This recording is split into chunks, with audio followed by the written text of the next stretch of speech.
এবং কিভাবে এদেরকে মোকাবিলা করা যায় তার ব্যবস্থা নিতে হবে দর্শক। আর এই মৌলানা আব্দুল ফারুকীকে আমি বলতে চাই, মৌলানা একটা খুব পবিত্র জিনিস, যারা কিনা ধর্মটাকে শেখায়, মানুষকে ভালো পথে এগিয়ে যেতে সাহায্য করে, মানুষকে রাস্তা দেখায়। আপনারা সেটা করুন।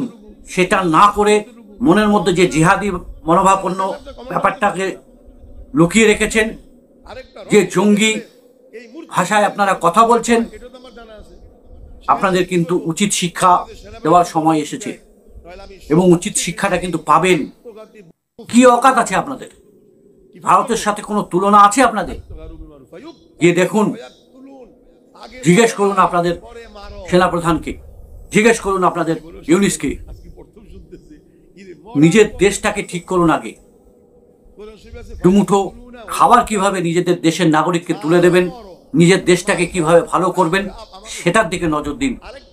কারো পিছনে লাগলে কিন্তু, বিশেষ করে ভারতের পিছনে লাগলে কিন্তু সেটা মোটেও ঠিক হবে না দর্শক। আমি এটাই বলতে চাই ওনাকে।